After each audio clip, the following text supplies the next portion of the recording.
afternoon, everyone. Welcome to the Board of Directors agenda meeting for January 9th, 2018. Our opportunity to set the agenda for our meeting that's upcoming on the 16th of January, next Tuesday. And we've got an agenda before you with a couple of modifications. Mr. Moore, do you want to explain the two additions? And Tom, I think you talked about the possibility of a third one. Is there a third one or not? Okay, I'll talk to you. We'll talk to you after we get done with these two. Mayor, members of the board, item one is the result of the bid that we put out, our RFQ late last year for community-based intervention services. So we'd like to add that to the agenda.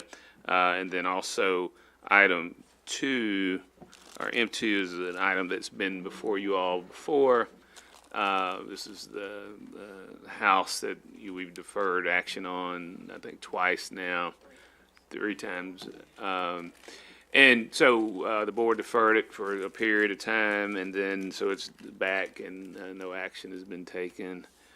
And also I know Tom has a third item, but there might be a fourth item dealing with a public works project out in East Little Rock that we might need to add. Is your intention to have this sent out before Correct. the end of the week?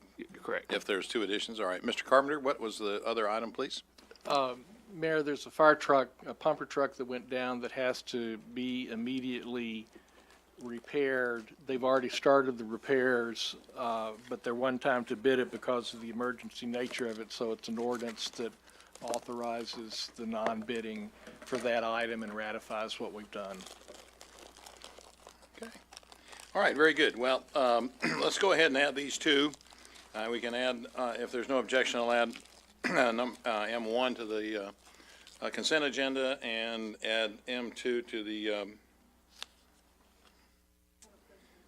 okay, go ahead, Director Adcock. Mr. Moore, on M1, what is the area this is going to cover and the ages it's going to cover, please?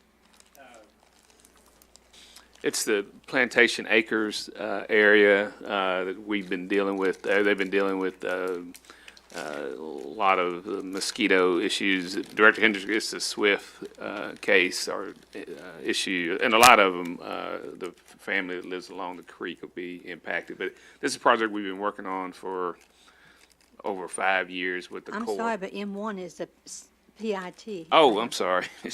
I'm I sorry. don't think they've got mosquitoes. No, I'm sorry. Let me ask Dana, because it's actually citywide. It's not just a particular area, but Dana, could you give us some information on this, please?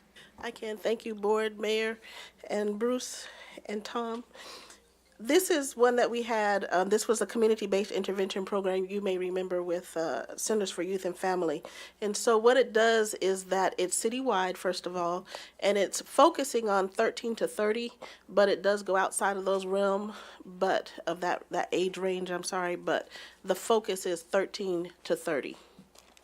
Okay, this is the one we approved and they decided not to do it. Yes, ma'am. It's the one that they backed out of, and so we've been negotiating actually that this whole time with the second person that was with that RFQ, and we feel very confident that after that's been 6 months that we've been going back and forth, making sure that we've have an organization as well as a solid plan that we feel will continue the good actions that we've had so far as it relates to violence and crime in the city. Okay, and this company that has this contract, is it a new company or have we dealt with them before? We haven't dealt with them before, but they have been around for 10 years, and then the people that are serving as subcontractors go as far back as New Futures, and they've been YIP coordinators, and they've been working in this field for a very long time. So more than 20 years with the trainers and the people who would be associated with the contract as well. Okay, thank you. Sure. Would you mind providing us just the response to the RFP between now and next Tuesday? Sure, we So can we do can just that. get the details. I mean, I realize it's a broad-based age group, and I'm sure that obviously their approach to people on the higher end of that age-wise is going to be a lot different than on the younger age of that. So I'd like to get just more educated on their approach to the issue. Sure, we can do that. We can make that available. Okay, great. Thank you, Dana.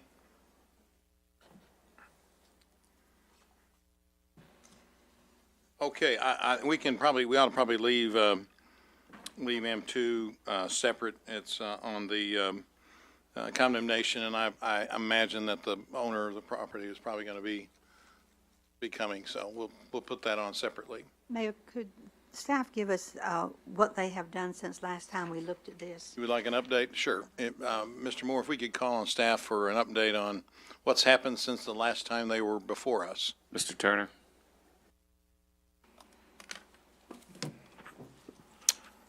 Not very much.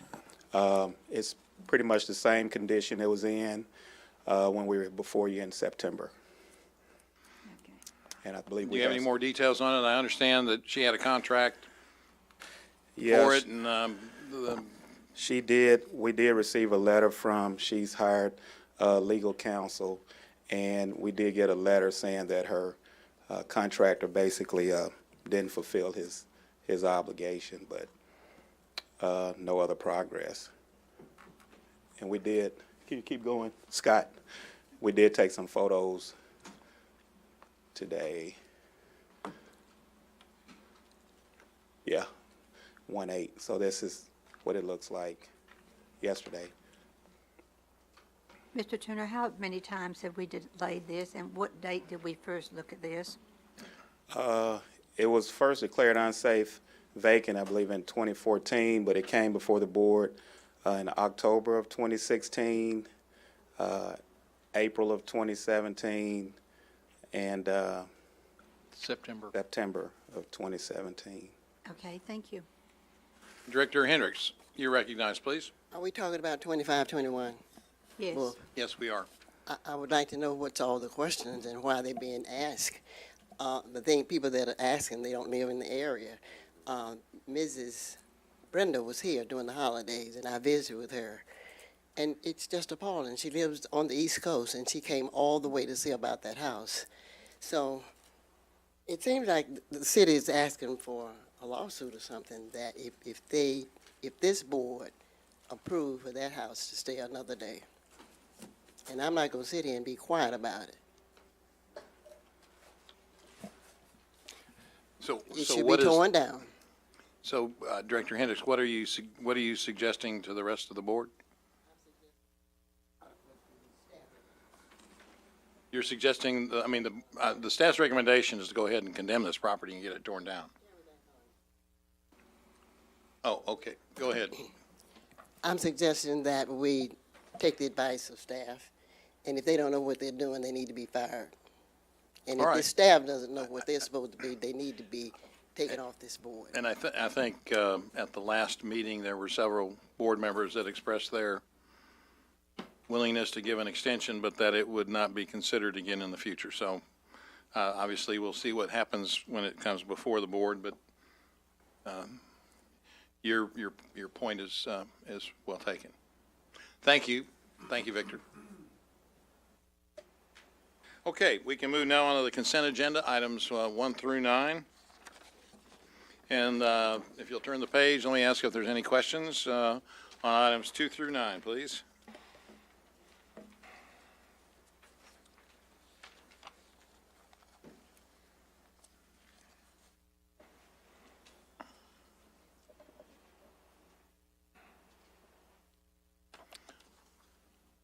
Director Hendricks, you're recognized, please. Thank you. On four, and 5, and 6, I have questions. Did you advertise, Mr. Moore, for 4? A lot of things happen in the past. We did. Chief Buckner? Or, sorry, Captain Terrell, or? Evening, Mayor, Board. Captain Tyrell is here, who is heading this project up for us, so he can give you all the intimate details of this technology good. we're trying to use here. Thank you, Chief. Captain Terrell? Mayor, Board of Directors. I'm Captain Ty Terrell. Back in well, ma'am, how much background do you want on this? Yeah. What's your question? So that Were there bids Some- taken Yes, there were. For the research partner to work with the TIPS grants, we went through the normal process and then selected the University UALR. Bids went out. Did you get many bids? What's that? Did you get many bids on this? No, ma'am, we did not. Okay. This was a Department of Justice grant It that is. we It's a supplied, grant, that we applied in for. 2017, we applied for the TIPS grant, which is a technology grant, and the intent was to form a gun crimes intelligence unit. And these are units that have been formed across the country to really focus investigations on gun crimes and leverage technology and some network analysis around gun crimes to enhance prosecutions and focus in on the very small subset of people in our community that are responsible for the violent crimes. Okay, thank you. And to use technology, enhanced technology to, Yes, and deal it's with that. primarily through NIBINs, which doesn't mean a lot to a lot of people, but it's the matching of shell casings. So you can connect a shooting over here to a shooting over here. So when you solve one, you can close the loop on multiple shootings instead of just one shooting. Okay, that's it. And I want to thank the chief. I think you know what I'm talking about the cars. Number 5. but No, I I'm think finished there's some other questions. Oh. Yeah, this was part of what I had put in our Little Rock for Life program as well, and it was one of the grants that we were hoping to get. And I think from a standpoint of the public awareness of this, that we did get the grant, and so I'm very pleased that we did. And certainly, this is one of our multiple efforts to go in terms of trying to reduce the violent crime issues in our city. So, I hope thank so. you. Director Richardson, you're recognized, please. Yes, Mayor. You made reference to focusing in on a subset of a population. How is that subset determined? Are we looking at reentry? Are we looking at location? No, What are some of the factors? When you start talking about gun crimes and really focusing in on them, if somebody's a shooter and does a shooting, Sure. those people that are closely associated with him are frequently more likely to be involved in a gun crime than your average person would be. So that group that's around the person that's done the shooting, a lot of times if you get in there with some prevention and intervention stuff, you can prevent them from being actual shooters and perpetuating that. And that the can be both constants. victims and perpetrators. It is. It's victims, suspects, and really witnesses to every gun crime is a little more likely than your average person to be involved in a gun crime in the future. And it's just because it's kind of a common sense thing that goes along to support the analysis that's been done. If you associate with people who shoot guns a lot, you're more likely to pick up a gun and shoot or more likely to be a victim than if you don't associate with that person that shoots guns a lot. Denver is a very big one that came up with the gun crimes, and they're kind of a leader in the country for it. They developed a gun crimes unit. They've had a great deal of success with it, and it's primarily focused with them about providing leads to investigators much, much quicker than we're capable to now. Well, when you made reference to subset, I was just curious about how was that determined, because I think that we have the technology certainly to look at. We have a concentration of some of the violent crime in our community in certain parts of our cities, and there are some other factors beyond association with people who are There doing the is. shooting. There are It's just abandoned part homes, of it. convenience stores, disproportionate number of liquor stores, and other factors, unemployment, underemployment, that we take in consideration as well. Absolutely, sir. You're absolutely correct. Thank you. Is that it, Mayor? Very good. Thank you, Captain. All right. If there are no other questions on these items, let's, go ahead, Director Hendricks. I want to ask Mr. Moore or either housing. It says on number 5, that West 35th Street. That could be anywhere. What 100 block are you talking of 35th Street? Tap our land bank administrator to come forward. Mayor, City Board, good evening. Yes, ma'am, I got a map, a couple maps. That's right north of where 36th Street branches off of Colonel Glenn. It branches off of what? Colonel Glenn? Oh, Colonel Glenn. Oh, that's way. Colonel Glenn. If you're headed west on Colonel Glenn and 36th Street Okay, so that branches off wouldn't to be the right. one. That would not be Ward 1. No. No, ma'am. No. See, you just said 35th Street. Okay, I got thank you. you. That's it. Thank you, Doug. One more. Yes. No, not for you, for the mayor. I'm on fire today, okay?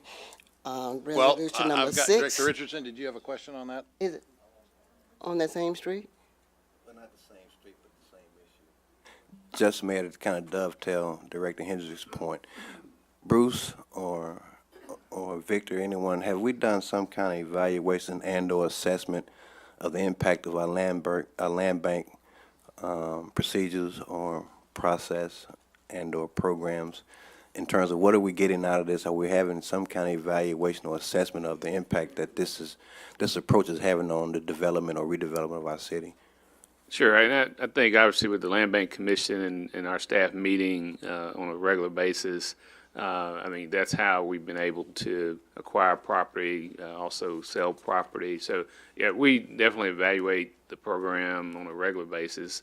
One of the things that, and I think this is a prime example of why this is a positive, is because it's really targeted and it's not one block here or one block over here. I mean, it really could have some synergy around housing redevelopment. So much like the concentration of violent activity or criminal activity seems to be in certain areas that have certain factors, a lot of this is happening around a disproportionate number of vacant lots in certain parts of our community, and there's certainly research that shows that when you have an certain percentage increase in any kind of foreclosures or abandonments of homes, you can expect a certain increase of criminal activity in that community. And it seems to me like we have, once again, disproportionate number of these vacant lots in our community that are part of the land bank, and it seems to be directly connected, or in some cases, those areas of location where we have a lot of criminal activity. So to me, I just want to know if there's any specific things or in particular things that we can point to say, yeah, this is the icing on the cake in terms of what we're doing with our land bank work. I definitely think it is one of the goals to acquire property in a targeted area that can be concentrated from a housing redevelopment standpoint. And we're out partnering with CDCs or community-based partners or developers or?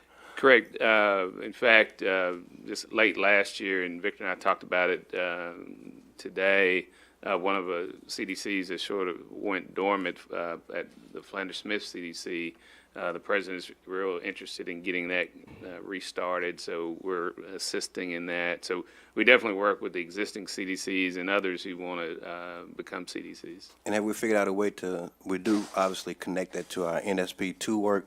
Have we been able to do that in some shape, form, or fashion, Victor and Bruce? The funding that we get from NSP2, have we been able to connect that as well? Sure. Victor, you want to come up? Because it seemed like a perfect marriage to me. Yeah, mayors, members of the board. Yes, we've used vacant NSP2 properties and have conveyed those to nonprofits to build homes on them. And in fact, we have 3 nonprofits now that properties that were in the land bank are developing 10 structures owned currently, BCD, University District Development Corporation, and in affordable housing. So, yeah, we have properties that are in the land bank that we are working with nonprofits to develop. And a few months ago, we had several properties that a private developer got from the land bank to do duplexes for accessible housing. So that was another example. And are we not working Habitat anymore? They're not partnering with us anymore with the NSP2 work? And regarding NSP2, that is pretty much wound down. We're closing out that project, that program. Habitat hasn't done much on this side of the river since then. And geographically, we're limited in terms of where we can utilize those funds. Is that correct? Yeah, NSP2 did have specific boundaries, but our land bank has been opened up citywide. Thank you, sir. Director Wyrick, you're recognized, please. Yeah, I am on. Bruce, I think it was last year that we had 72 lots in Rolling Pine subdivision off of Sardis Road, and we sold those to a developer. Didn't he have a time frame that he was to start developing those? I haven't seen any activity down there. I know this is totally off topic, but I'm over 65, so I have to bring things up when I remember them. But I was thinking that they had a certain time to develop those in. Can we do a follow-up and let us Sure. know? Doug, do you know, remember offhand? Come forward, please, Doug, if you would. Mayor, members of the board, there was a time frame for 12 months and 2 years, and I can email you the specifics of that if you want those. I haven't talked with that gentleman in a few months to see if he's actually started construction, but I can get some details on that and get it to you. Okay, and what were the penalties if he didn't start development? I don't recall if there were penalties. I don't recall penalties. There's a stipulation of the sale, and that was just his word. But if there So if he were, doesn't do that, then do we take the property back? I don't believe we can take the properties back. I don't think we want the properties back, but I can look into the contract and Yeah, get you the let details me of that. know. Maybe others are interested as well. Let me know what the story is on it. Sure. Because I was thinking it was a year, and it's probably He been a told- year, He hasn't told it? us he would, not quite yet. He told us he would build 10 in the first 2 years, so. Yeah, this was an issue that I raised before, and that is that when we deed these properties over, there's got to be a commitment to build, otherwise all we're doing is just moving vacant lots from one Right. party to another. And so I'm hoping, I think we talked about that, and I'm hoping that in the conveyance documents that we've got provisions in there that if they don't meet their commitments, then the property is returned to the city. You know, we've got to have some enforcement authority on these things to make sure people do what they say they're going to do. So I'll appreciate the update, and then if you would give us an update on how we're handling this in the future when we get people to make a commitment on how we're going to be able to either make them honor it or the property get returned. Because it was 72 to 80 lots. Was it 80 Yes, ma'am. lots? Okay. And we typically do that when we donate properties, but this was a sale of undeveloped wooded acreage. And so that's hard to get someone to make an offer and buy that when you put that kind of restriction on them. Okay, well, so you're saying that there wasn't anything in the contract that, I don't believe there's anything that stated we could take the properties back if he didn't build in 12 months. He just told us he would. and no penalties? Well, if you'll look at the contract and let us know what it says. Thank you. Sure.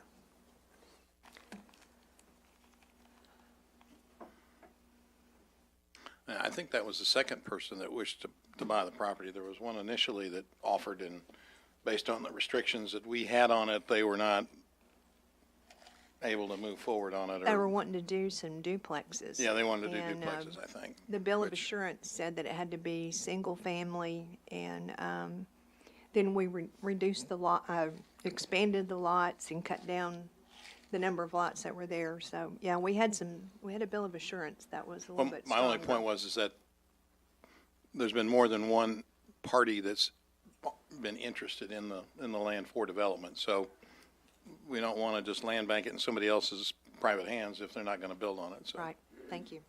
Director Richardson, you're recognized, please. Yes, Mayor, you made reference to buy the properties. We're not selling these properties, correct? And how are we quantifying or appraising the value of these properties? Victor, or? Mr. Tapp. Mayor, city directors, Director Richardson, when we sell properties, they're listed on our inventory.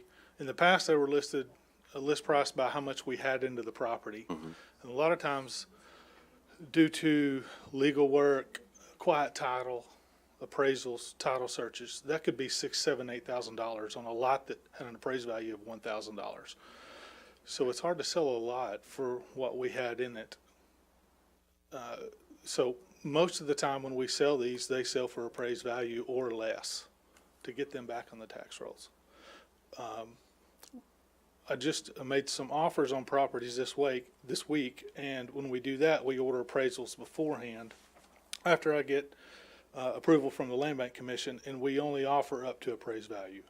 Well, I certainly don't, I know I'm not expecting us to make money off of this. That's not our business, but I certainly want to figure out a way that we minimize the amount, because sounds to me like obviously we're losing dollars on this approach, Bruce. Oh, man, I don't want to minimize the amount that we have invested in that we can't recoup. As far as the Rolling Pine property, that was donated to the city, and some years later was sold at a pretty good profit. that was less than appraised value. But not just that particular, No, sir. property. I'm talking about overall. Overall, our properties sell typically for less than appraised value. Do they sell for less than what we have invested?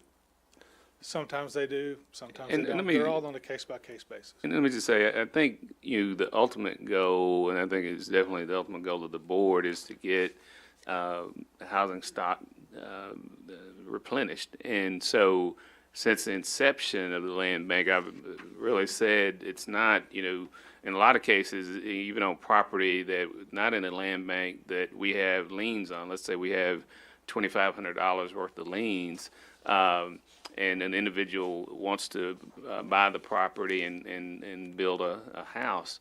So it's in our best interest, or the city's best interest, to get that house back on that property. So in most instances, they will write us a letter and say, I plan on, if you release this lien, I plan on building a house within X amount of time, then we normally consider that. So it's not our goal, as Doug and you all have said, to make money. Now, any money that we do make goes right back into the land bank, but it's more important to get these houses back on the tax roll. So how do we factor in, we have several ongoing revitalization efforts in our community where we have a number of public sector dollars invested with infrastructure work, whether it's curbs and gutters or streets.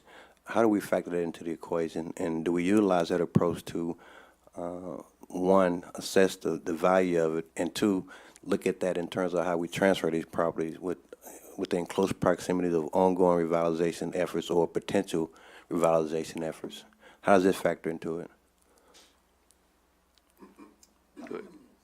I'm gonna have to defer that to you, Bruce. But I can give you an update on, we have multiple projects going on, like we're working in the Love neighborhood right now. And Land Bank is working in conjunction with that pilot project to get lots to them so that folks can build houses on those. And and what we're tracking is that neighbors are pulling permits and rehabbing their houses as a result of Land Bank and community development rehabbing structures.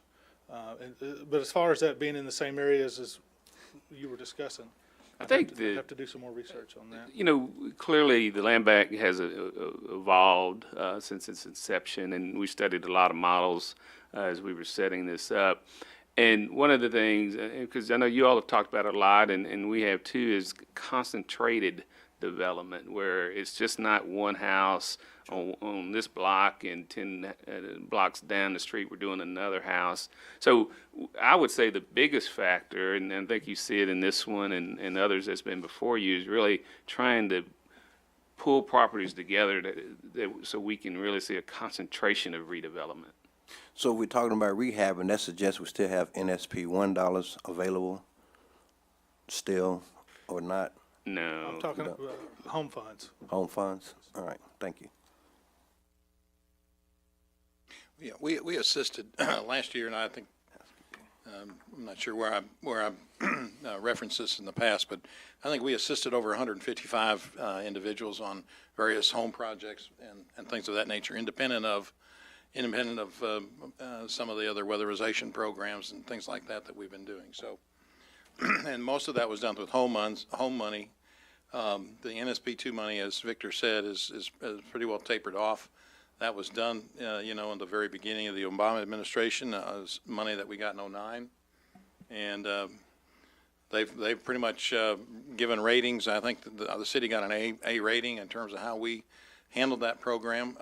The issue is it's clear what we want to do is we want to target and rebuild neighborhoods. So it's important to get these properties as close together as possible, and certainly we're doing, to the extent that board members are saying, let's repurpose these streets and repave these streets, that's a critical element that helps it as well. So in Ward 2, for example, if you've got projects that you want to make sure are enhanced because we've got lots for sale, and then I'm certain we can do an overlay, a GIS overlay that shows where our lots are and where the anticipated street improvements are going to be.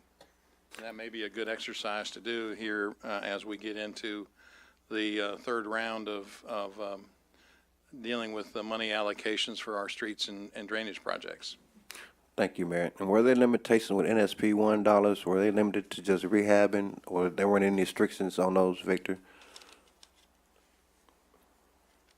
Because a lot of this is really, really important as we look at redeveloping, revitalizing some of these underserved areas of our community that happen to be coincidentally places where we have a high concentration of our criminal activity. Yeah, Mayor, members of the board, as a point of clarification, the city did not get any NSP 1. That went all to the state of Arkansas. We did get NSP 2, and that was to acquire abandoned, foreclosed properties. So we could use it to demo a property, that could be a completion.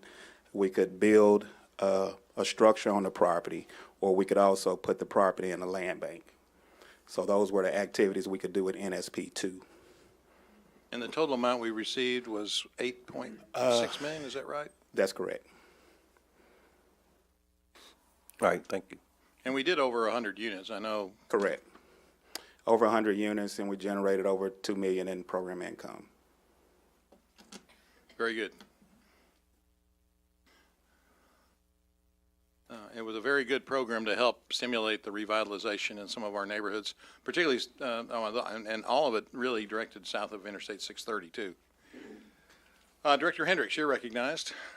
This question is for Mr. Moore. Thank you. On 6 and 7, are those employees, Mr. Moore, that's been hired to do these jobs? No, ma'am. These are bids that we place on an annual basis or on a regular basis to, for instance, if our staff can't handle one of the fire department overhead doors, so instead of having to go out to bid for that every time, we have what we call APOs, annual purchase orders, which allows us to go out, bid these services. Well, you know where I'm going. Either one of these contractors a minority. I don't know. We can Find I out don't for know. me. Because that's something I'm going to be concerned about, have always been since I've been on this board. But and it's interesting because I've looked into this before. Let's take the plumbing contract number 6. We really don't get a lot of bids because, again, we only need them on a sort of emergency basis because we have staff that can handle basic Right. plumbing issues. So it's not. I don't know how many bids we got. Susan can look on 6, but I know, for instance, on 3. number 7. He has 3. Okay. We've got 3 bids on 6 and 1 on 7. Okay. Call me, Bruce. I'll help you. Well, we put it out. It's a bid. It's a public You know bid. how that is, but see, I think my putting it out would be better than a lot of people don't even look at your websites. Okay, thank you. Well, let me also remind the board that something we started, I don't know now, 5, 6 years, maybe about 3 or 4 years ago, is that every time we put out a bid, let's say this is a plumbing bid, every business that has a plumbing license and that has a permit with the city, they get an email to them saying this is out for bid. So whether it's plumbing or overhead doors, so you're right, everybody doesn't go on our website, but everybody that is in this category that we're asking for bids, we don't send a bid to them. We just say the city is interested in hiring an on-call plumber. And so everybody, if you got a business license and you're a plumber, you got that notice. Okay. Do you remember Vern Miller? He was with us for 30 years. As a plumber with the city, I'm going to see if he's on your list. Okay? Well, again, if he has a permit, Yeah, and he's got a permit. okay. Thank you, Bruce. Okay, we can now move on to the grouped items, items 10 through 19. And are there any questions about any of these ordinances? Director Adcock. I have You're recognized, questions please. about 12 and 14, and I think we're going to have, on 12, we'll have some neighborhood opposition. I'd like to keep it separate, All right, we'll keep that separate. and I have some questions on 12. Okay, let me ask Mr. Collins to come forward. Yeah.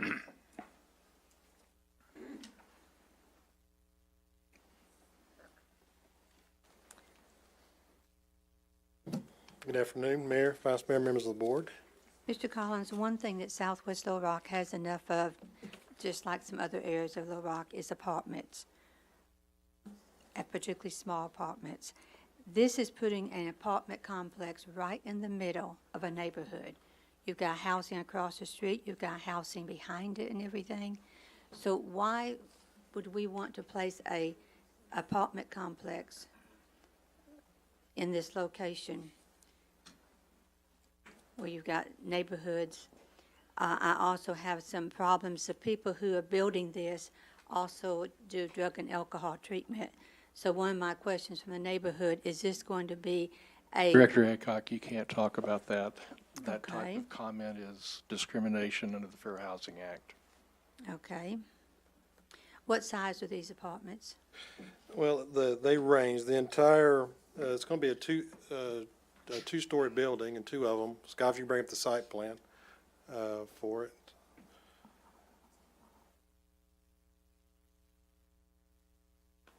Okay, the one that shows in the green, that's their phase one.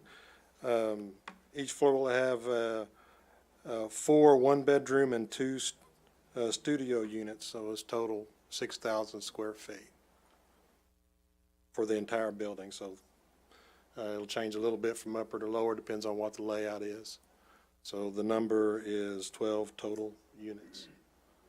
12 total units? Yeah, and you asked a good question about support. Scott, if you go back to the land use map, I can talk about why the staff supported it. If you're correct, if you look over to his left over there, you see there is single-family residential there, and also down to the bottom of the page. But also, if you look over in the upper right-hand corner, you see residential high density, and there's commercial that's over there to the right too, and it's adjacent, and that's that same commercial building that we've cited for, car repair business that still has some cars that are sitting out there right now. That's still in court. If you go to the zoning, Scott, if you would, please. So you kind of look at everything that's zoned around it. So that R5 is the high-density residential, the C3 commercial, and the planned commercial. This property right now is zoned commercial. There is a single-family home on it right now that actually did have some of those vehicles stored on it, not by the owner of the property's request or knowledge, that got moved, but it is zoned commercial. They're looking to rezone this to R2, single-family residential, and planned development. The single family is just to the, I guess, to the north of it. I guess that north there is a little off, but and the reason is if you look at that land use in that residential, you're allowed 12 units per acre. That's the max of that. The density that they're proposing with this divides out to that 12. It's 12.6 density, but it's still that 12. It hadn't equated to the 13 units per acre. So it meets the max residential density per the land use plan for that area. And it's a better buffer, we feel, than a commercial allowed zoning adjacent to the residential. All of this commercial to your right of this, all this was built when this was in Pulaski County. Yes, ma'am. It is very rundown, all the commercial in that area. You just mentioned the auto repair shop that you've got under, I think, violations right now, and it has been under violations for the last 15 years. These other businesses, you've got a convenience store up here. So this is not class 1 commercial in this neighborhood. And we would hope that at some point that commercial would be eliminated and single-family houses would be put in there. But you've got all these single-family houses around this. Over to your left, you've got Gyra Springs Elementary School. You've got a daycare. And then you've got a large apartment complex where we've had some of the killings recently. And so adding another apartment complex into an area that already has apartments in it. I understand. I was just explaining why we would support the density that was there, that was allowed. The density, we hear all that, but this is a very established single-family home area in Goward Springs. Thank you. Yeah, I'd like to have it kept separate, please. All right, I've got other directors who wish to comment perhaps on this item. Director Wyrick, you're next, please. Thank you, Mayor. Jamie, did we have opposition at the Planning Commission for item 12? There was no objectors, and then nobody spoke against it. Did Southwest United for Progress write a letter on that to the city, to the Planning Commission? I believe they sent us notification that they were against it. but Against it? I believe so. I'll have to go back and look and see. I don't have that with me. Because we saw a presentation at Southwest, and I was thinking that the community was against it out there. But when I looked through the write-up, I didn't see anything on there. I will check with that and get that back. Okay, I'm sorry. And item 17, that's a mobile home going in on Coffer Lane. We need to hold that separate. Can I hold that one separate as well? Okay. Yes, we're gonna have a number of people talk about that. All right. Okay. Director Hendricks, you're recognized next, please. Thank you. I'm really want to come in defense of Put your microphone. the director being asked, why did you do something? Did you do this, or did an applicant bring this to you? The applicant brought Yeah, it to yeah, us. okay. That's what I thought. You didn't do it, they brought it to you. And we held you it. did what was possible under your understanding as a planning director. That's all I got to say. And I support whatever you're doing. Director Richardson, you're recognized, please. Yes, thank you, Mayor. The desire to hold this separate was based on some expected opposition, and I think unfortunately sometimes both support and opposition can be based on some misinformation, much like the information that Tom halted a minute ago. So I think that was the desire to hold it separate because we expected some opposition, but other than that letter that Director Wyrick made reference to, it wasn't any physical opposition at the meeting, and it went past 7-1, and staff is recommending approval. So I think sometimes, unfortunately, Mayor, both support and opposition of items that come before us is based on whether it's intentional or unintentional misinformation that's put out to the community. And like Director Hendricks, I'm supportive of staff. Okay. Director Adcock, you're recognized, please. Item 14.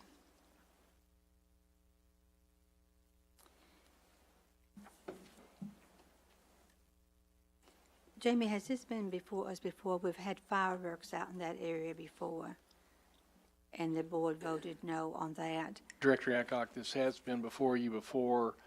The board directed that we put some language in there before you vote. I drafted some language. Mr. Collins drafted some language.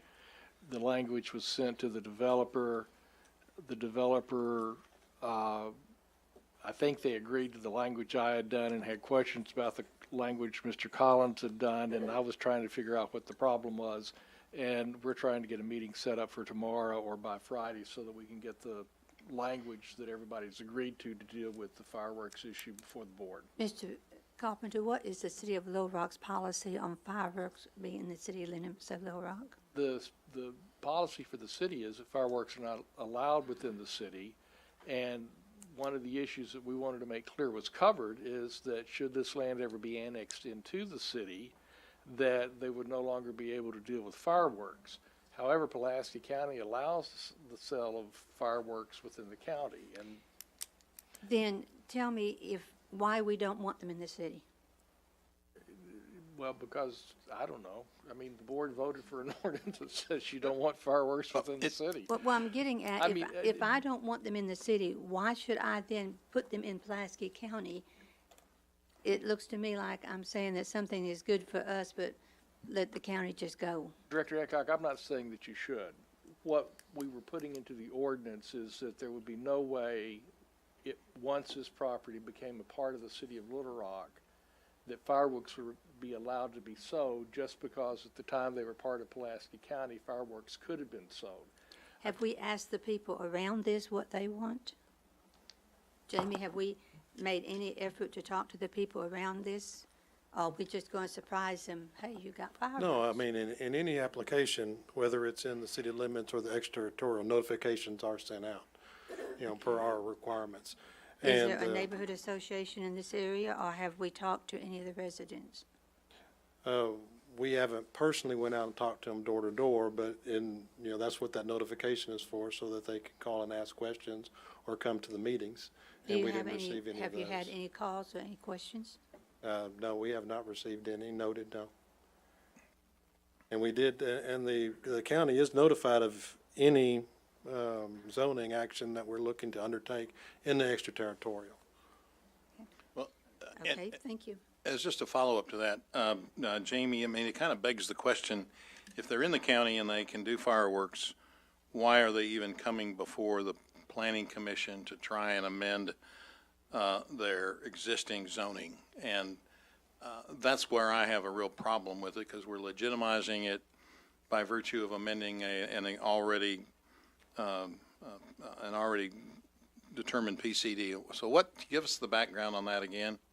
Well, the extraterritorial, and Tom can speak a little more about if there's any legality to it, but essentially, the city, because pursuant to state law, has adopted by ordinance to exercise the zoning authority in extraterritorial. So the property zoned, we zoned it in the past. That's right, and the use of the property falls underneath the zoning. So if they're doing something that is not allowed per the zoning, then we can cite them to stop in our extraterritorial. And since the courts now are underneath a district court and not a city court, then we can prosecute them in the district court In Little Rock. in Little Rock. But they're the ones coming forward with this because they're selling fireworks, and the city's saying, if That you you want to can't sell sell fireworks, you've got to amend your zoning to Under- conform with the ability to do that. And That's at the correct. same time, we're going to say, well, if you come into the city, then you're going to have to stop. I mean, this doesn't make any sense to me whatsoever. It really doesn't. Anyway, thank you. Director Hendricks. Same subject, is it something that Tom could do? I mean, we're sitting here talking to him, is it something that Tom could do to correct this for us? Well, Director Hendricks, it's a policy decision as to whether you wanted to do it. All I've done is draft the language to make sure that once they become a part of the city, they can't do it. No, I'm saying, is it something else that we can do further than what you have done already? Yes, you can refuse to Well, then- approve the zoning request. I mean, nothing about the language Hmm? is to be taken as a suggestion you vote for or against this item. They want to do a planned unit. Tom, excuse me, what I'm saying, with the comments that the mayor just made, what can you do? Is there anything to change this? This is the mayor barking. Okay, so that's my question to you. Nothing. Is it The anything- applicants requested that this come forward as a planned development. The applicant made the request for the amendment to have a limited time that they would be allowed to do the fireworks. And so Talking the about that. board's options are either to approve it, defeat it, or send it back to the planning commission. I'm not talking about that. I'm through with you. Well, Mayor, do you I'm- see, Mayor, I'm gonna ask you, the comment that your last comment that you made about what's going on, are you telling me we can't go to the county, the state, or somebody to talk about a change? About the fireworks being, No, that we- comment we- that you made, you were not pleased. I just said that as a city policy, we don't allow fireworks. And the only reason why this is coming before us is so to allow somebody to do fireworks in conformance with our zoning. And so we're changing the zoning to allow that to do. And then at the same time, we're going to put in language, as Tom said, that says that if they ever get annexed, then we're not going to allow it. We just don't enforce that application of the zoning code and if they're in the county, they can sell fireworks. If they're not in the Well, county, then let's stop talking about it. then they're prohibited. I don't see the reason for this at all. Mayor, I think the reason is that by definition, a planned development does not completely meet the zoning requirements or planning requirements for a site. I understand. And so I understand the they wish to distinction. have an ordinance in place that allows them to do some things that are not in total compliance. And that's what they were coming for, not just for the fireworks, I thought there were other issues too. But that's why they wanted a planned development, so if the land got annexed into the city, they wouldn't be caught by any of our non-conforming use provisions either, that they would be able to sell the property as such because it would have the appropriate zoning in place. Whether to let them do that or not is the question for the board. I mean, we're tied to the information we're given, which says that they want to do it to provide for fireworks sales, so. I have a question on 13. Director Hines had his light on.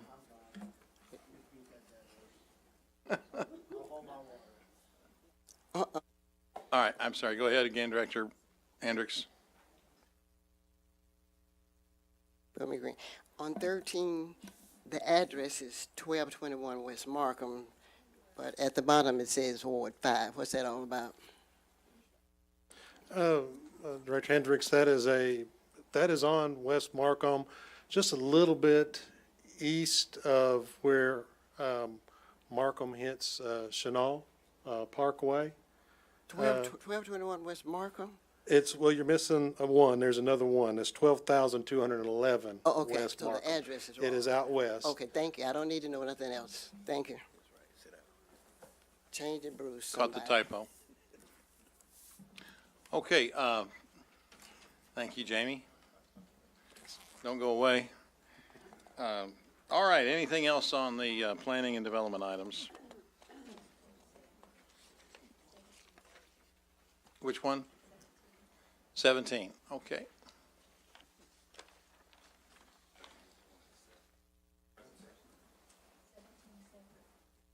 Just everything to be separate? I got that. Yeah, we're going to hold that separate. Did you want a presentation? Okay, we're going It was to number hold it 17. separately. Yeah. 17. Yeah.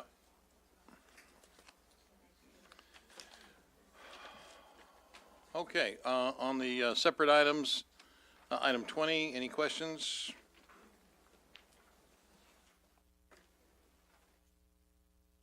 Hearing none, we can move on to the third quarter report for 2017.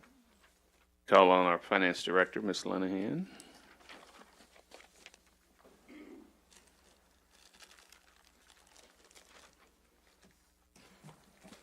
Good evening, Mayor, members of the board.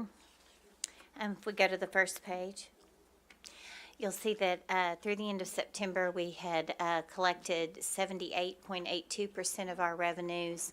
3/4 of the annual budget would be 75%. That compares to 78.49% the previous year, so very close, tracking to the previous year in terms of percentage. On the next page, you'll see the dollar amounts. Through the end of September, we had collected $152.9 million, compared to approximately $145 million the same period a year ago, and just 3/4 of the annual budget would have been just under $149 million. So we were approximately $7.4 million above 3/4 of the amended budget, most of that due to timing differences, which we'll see in just a moment. So if we turn on the next slide. This outlines by financial statement line category where our variances are. Again, the revenues are approximately $7.4 million above 3/4 of the amended budget, and $4 million above the same period a year ago. The primary drivers really are the timing of revenues. We've talked about how 40 to 50% of our property tax revenues are received in the October timeframe.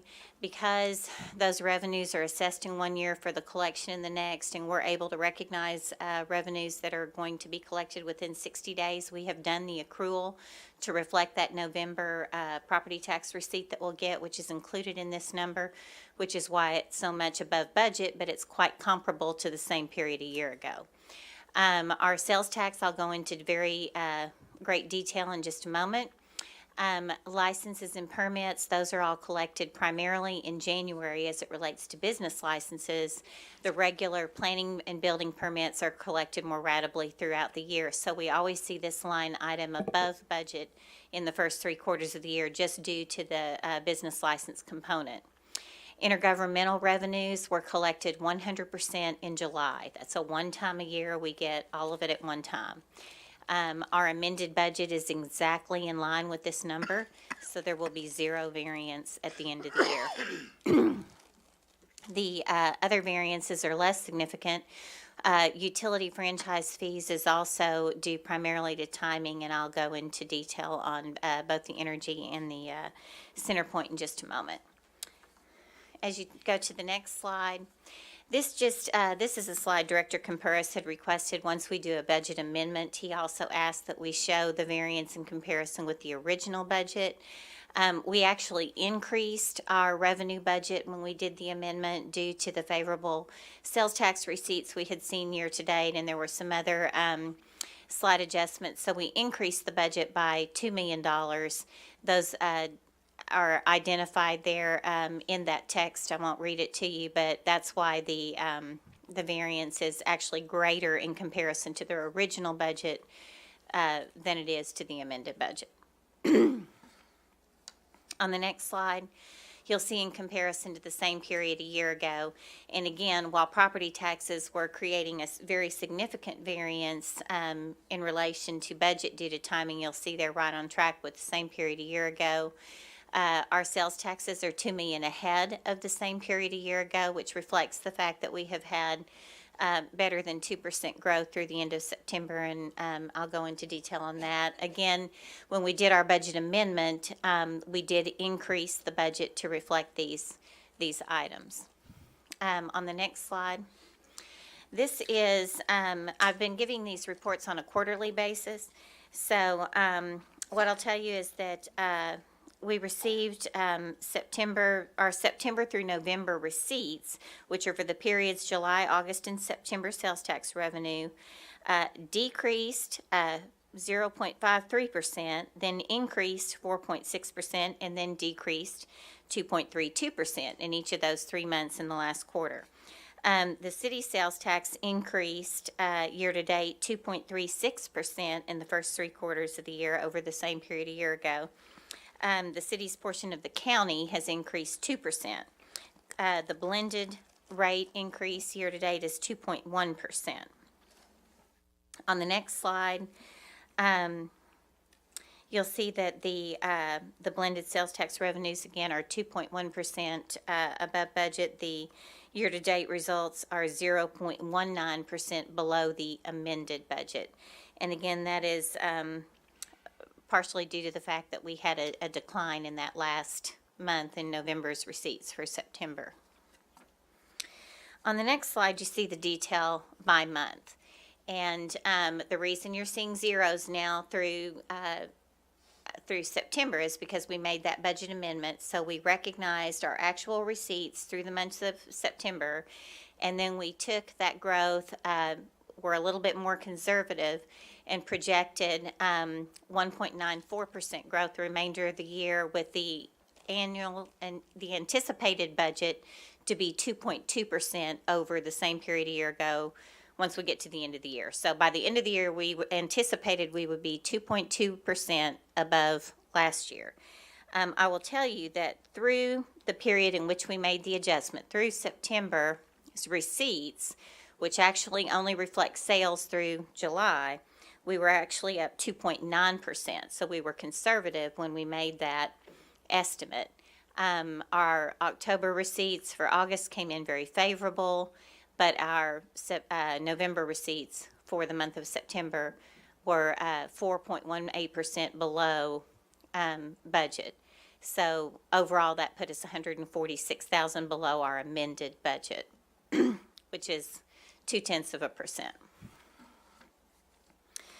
On the next slide, this shows just our 1 cent local tax. This is a combination of the 5/8 of a portion that's dedicated to operations and the 3/8 cent capital sales tax. You can see that year-to-date that's grown 2.36%. Life to date, we've collected $172.5 million for operations, $103.6 million for capital projects. In the current year, the 1 cent tax has generated just under $37 million. On the next slide, we'll talk about our electric franchise fees. The original budget anticipated a 6.4% decrease from last year based on some rate adjustments that Energy had told us about.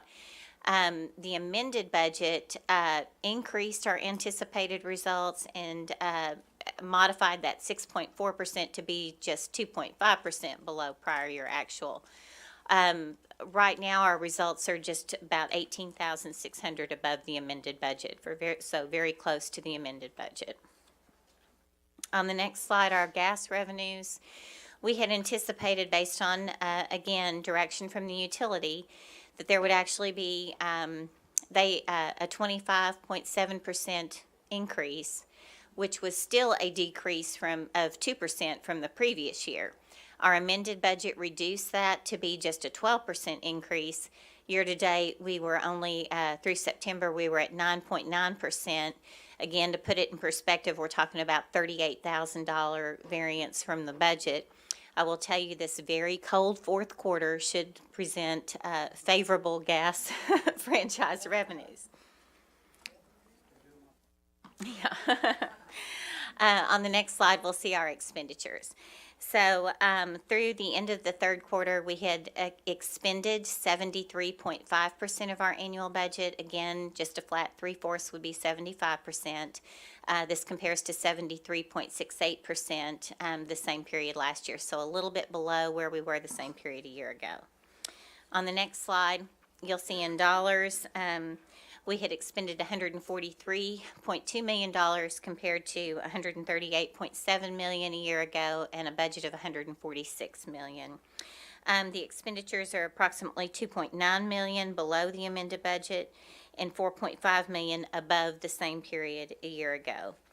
The next slide, we will see the variances by department. General administration is showing a favorable variance. This is really two kind of large swinging variances offsetting each other. We're ahead of, or we have, we're over budget on debt service payments just due to the timing of the payments on our short-term notes. Again, they're right in line with the annual budget, but just the timing of them puts them way over budget. And that's offset by being below budget on our annual contributions that we make at the end of the year for our actuarially determined pension OPEB payments. So, again, that's just timing related. The negative variance in the board, I know that's always a concern, that actually was due to the Host City Breakfast. We made an adjustment and reclassified that cost. That was the Municipal League's Host City Breakfast. We reclassified that cost to general government subsequent to the date of this report. That variance will not be there following this month. Going down the line, we have minor negative variances in Parks and River Market due to timing of expenses. Those should not be an issue at year end. Our budget amendment did include an adjustment for golf. The negative variance in golf is related to two things. The first is the timing of the first tee contribution. We had made 100% of the first tee contributions for the entire year by the end of September.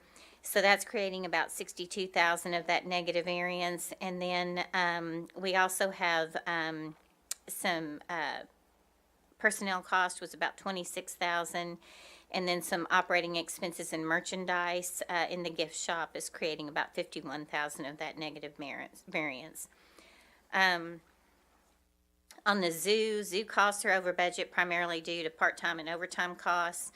But the revenues through September are also over budget, partially offsetting that variance. The very high positive variances in police and fire are primarily due to the timing of those end of the year pension contributions on the closed pension plans. For police, I'll tell you that in December we wired about $2.9 million to LOPV for the excess annual contributions over what they're billing us associated with paying down that unfunded liability.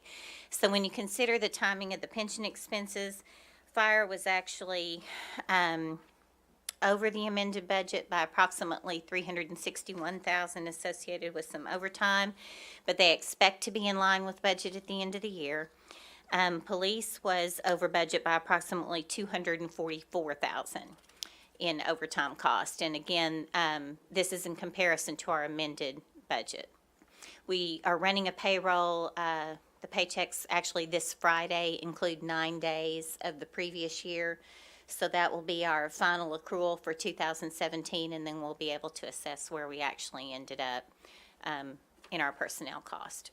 The IT favorable variance is primarily some capital expenditures that they have been saving up for some major system improvements, the phone system and some things that will be expended in the current year. And so that money will be reserved for those projects that were approved previously. The next slide will talk about our vacancies. Again, we had achieved our $7 million adopted vacancy budget as of the end of September. Any future vacancy savings that has occurred from that time has gone to offset the police overtime. That was part of our budget amendment that we brought forward. As of September, there were 130 budgeted positions that were unfilled in the general fund. And we had expended $946,000 of our $1 million vacation and sick payout budget. As of September, there were 51 vacant police officer and 2 higher level sergeant positions. But as of December 29th's payroll, there are 21 vacant officer positions and 5 sergeants. That was actually as low as 16 at one point, but we've had a few additional retirements, and it's a constantly moving target. But that is a substantial improvement over where we have been in the last 2 years. So our next slide just shows that trend. And I'll tell you, I was just looking at the December 29th vacancy report, and that general fund vacancy is now down below 100. And that concludes And that's my a very, financial that's a report. very significant statistic that I hope we get some information out to the public on, is that the reporting that we've seen in the past about vacant police officer positions, certainly this is a reflection that in 2017, a lot of action has been taken to fill those vacant positions. There's only 21. We've got a class that just started in February as well. Isn't that right, Mr. Moore? We have a class that's going to start in February. Correct. And so we've made some great progress on the issue of filling police officer vacancies, and we will continue to be very aggressive about that, because we know that we lose somewhere between 36 and 45 positions a year to resignation or termination in one fashion or another, or retirement in one fashion or another. So I'm happy to see that number really going down. And I know all of you are as well.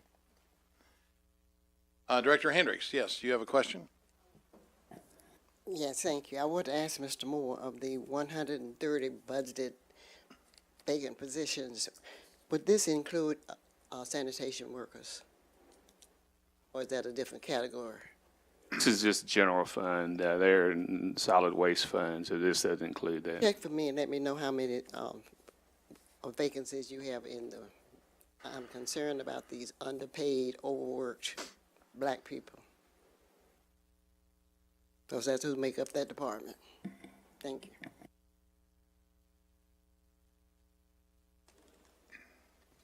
you. Director Wright. Mr. Moore, how many recruits do you anticipate for that class that's coming up? Do you all know yet? The police department's still working on the books, but the chief has the authority to fill all of the vacant positions. All 21? Okay. Good, thank you. Director Richardson, you're recognized, please. Yes, just a follow-up on that, Bruce. Based on past classes, what percentage of recruits can we or are we expecting that come from the city of Little Rock? Do we have some kind of gauge, some kind of way to measure or look at past classes, 10%, 15%, 20%? Because I think a big concern for, I know Director Hensley and a number of folks is officers who live in the city. So is there, and do we even have goals with respect to that? We definitely can track the number of Little Rock residents. I can provide that report. And, one of the things that we've done, as far as goals is to encourage people to live into the city, or to move into the city if they don't. We have incentives around, those areas. So I definitely think it's been a stated goal to have as many Little Rock residents as we can, get, without making it a requirement. And I'm aware, and I know we do have those housing incentives, and do we have some kind of assessment or evaluation on the benefit of that? What have we seen from that? We've only been doing it a year or less, but I ultimately have to approve them, and I get them on a regular basis from throughout the organization. And is there a way we can determine whether or not that's why they became police officers, because of that particular incentives? I mean, we know about the $5,000 one, but is there any way we can measure and say this is a benefit from that incentive, that we got X number of officers because of this? It's something, again, it's such a new type of program, but we'll see what we can measure. I appreciate it.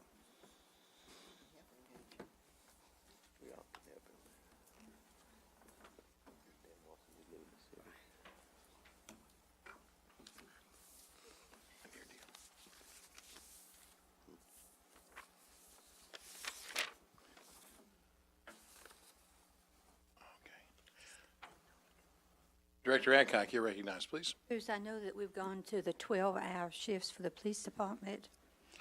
And I remember we have ordered lots of police vehicles. And in visiting with a couple of the officers, they're concerned that those vehicles have not got here yet. And with the 12-hour shifts, they have to have more police cars out on the street. Do you know when the new police cars will be here and ready to go? I'll get an update. Okay. And could we have an update on how the 12-hour shifts are working? Well, it's going to be a little tough because it just started Saturday. So I think that one of the things that Chief Buckner often said and has proven is that the officers will enjoy more time off with this new approach. But what does it do to those who had off-duty jobs that was scheduled?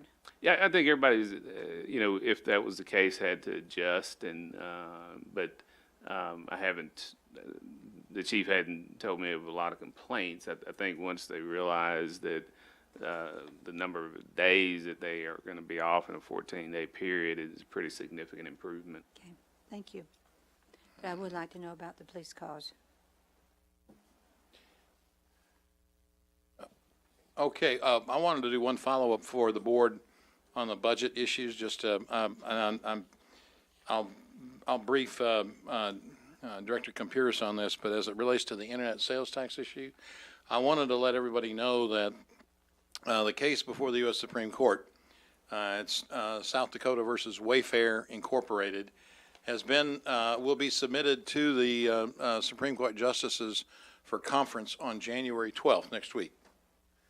And there have been no less than 20 amicus curiae briefs that have been filed by organizations nationally on this. So while I appreciate the fact that we have talked about taking action, I want you to know that the real action is at the U.S. Supreme Court level. And it is everything from the National Association of Wholesale Distributors to the Retail Litigation Center, the National Retail Federation, the Tax Foundation, the American Booksellers, the National Governors Association, the International Shopping Center Organization, the Farm Bureau, the Lighting Association, several U.S. senators, the Multi-State Tax Commission, 35 states, not including South Dakota. And I don't believe, Tom, our city, or excuse me, our state is one of those. Is that correct? I don't think so, Your Honor. I don't think they are. Law professors and economists, National Taxpayers Foundation, a variety of people national organizations weighing in on this. So it's obviously a very important issue nationwide, and the fact that it's going to be submitted to conference means that hopefully hopefully we'll get a decision in the near future. So, just to let everybody know. Okay, Director Hines, you're next, please. Bruce, do we have a date from, I guess, Public Works on when we're going to go out for our public hearings for the next round of capital spending? Is it going to be sometime this quarter? I'm getting some emails on it and don't have an answer.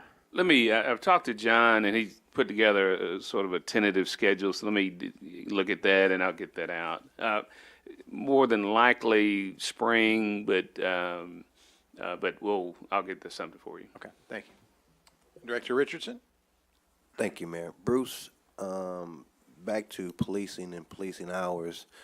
I know at one point when we went to mandatory overtime, because we were attributing some of the unsolved homicides to poor police-community relationships, some of us had done some research that suggests that prolonged hours or that kind of mandatory overtime work has a deleterious effect on community police relationships, including an increase in DWBs, an increase in those police interactions in certain parts of our communities. Have we looked at that? I know we talked about it at one community meeting at one point in time. It's a small but growing body of research that suggests, that shows, Mayor, that when you have these prolonged policing hours, that it has a negative impact on community police relationships. And I think that is really critical if, in fact, we're saying some of the homicides are not solved because we're not getting cooperation from the community. So have we looked at that from a policy standpoint yet?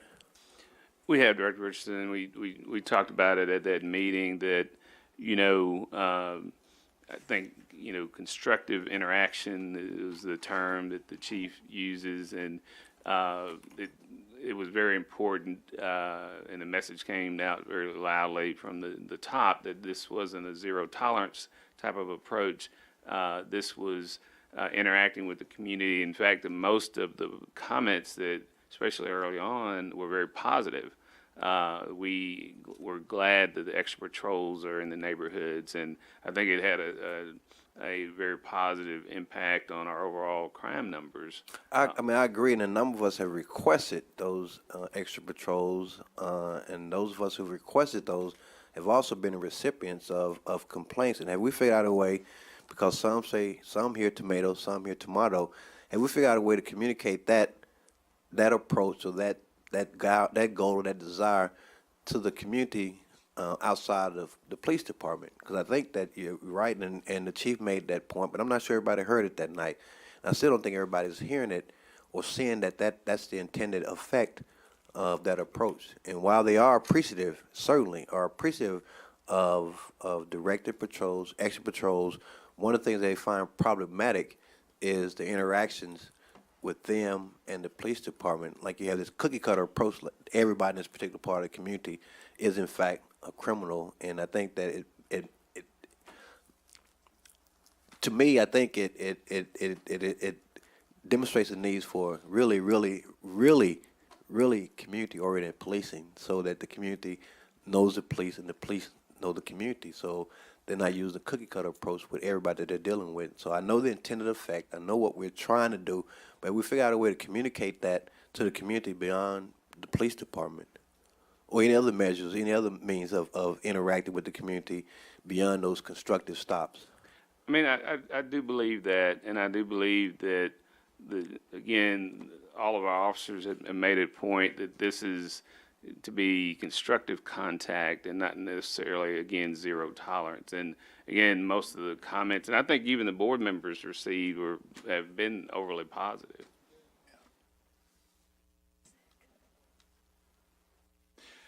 Okay, Director Hendricks, you're next, please. I want to ask Mr. Moore, did the city print these, or were these sent to you? Bless you. The thing about Martin Luther King.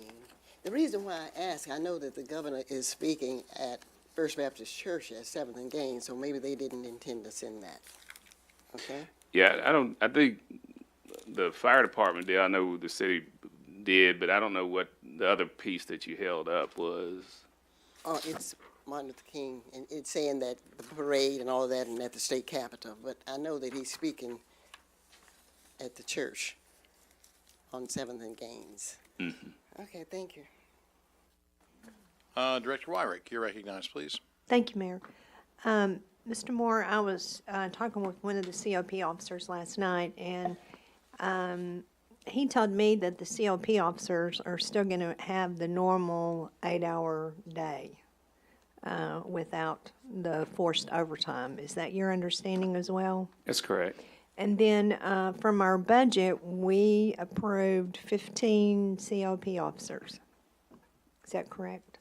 Correct. Okay, and when do we expect to have 15 COP officers Yeah, in place? you know, I think, you know, the chief has always said, and we've said that it's our goal, once we get fully staffed, to get the first area that we will focus on is our COP officers. So after the next recruit class, and then when we get some of these recruits on the streets by Yeah. themselves, then say mid-year, maybe? I would expect third quarter for sure. Third quarter. But Okay. again, and a lot of that depends on how many we can get through, and so. But again, we feel that we probably need more than 15. Yeah.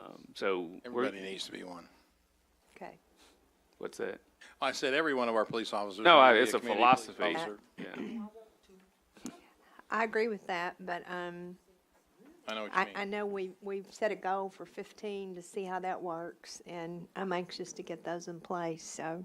And then I didn't know that they wouldn't be on the extended hour schedule, but they'll be 8 hours. I think detectives are 8 hours as well. It's mainly impacts patrol. It's where we're having the individuals in those cars patrolling the neighborhoods. Okay, thank you. Director Richardson?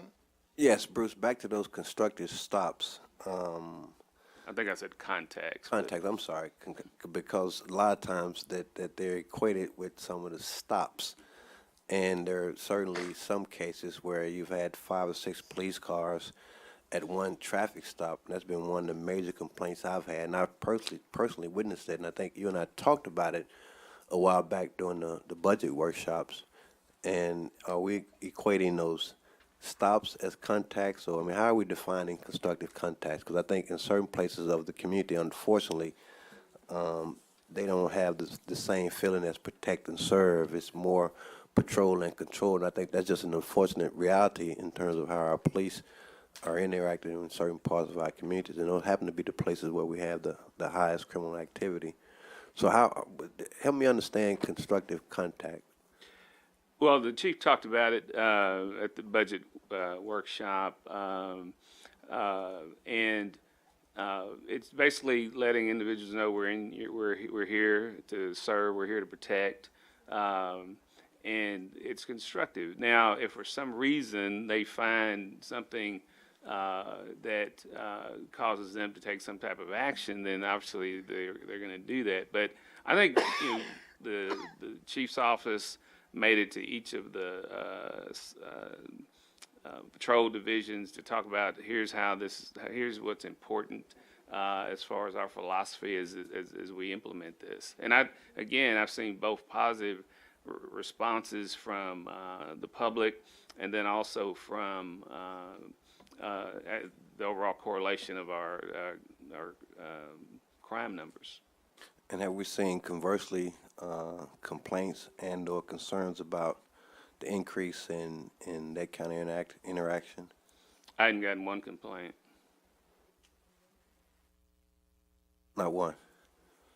Well, you mentioned the multiple cars, and I think the chief explained that part of it when you brought it up. But from the citizenry, I heard nothing but positive. And during the community meeting we had that night, did we hear any concerns? We did. But I think the chief, when he talked about the multiple cars, he talked about how that could happen, and Well, I wish we'd look at that research, since we're always talking about policy based on best practices and research. Look at that research and kind of utilize that to help us improve how we're policing our community. Because I think that, as BJ mentioned, one of the things that did come out that night, Bruce, was the fact that we have some high-ranking officers now who started out as COP officers. And one of the things that we're not seeing that we saw in 94, 95, and 96 was that same kind of community-oriented policing, which would help improve our relationships with people in the community. And the community would know the police officers, and the police officers would know the community. I think that's one of the things we don't have now that we used to have that I think we're sorely missing. I think BJ brings us up periodically about the need for COP officers, COP policing. I mean, much like we have in the River Market, I think we have COP policing in the River Market area where we have them walking and riding the bikes and walking the beat. And I think that's sorely needed in certain parts of our community where we have these complaints, numerous complaints about the relationships and interactions, and especially we depend upon those relationships to help us solve homicides. I think it's sorely needed. I agree. Okay, there are no other comments, so we are complete for today. Thank you all very much.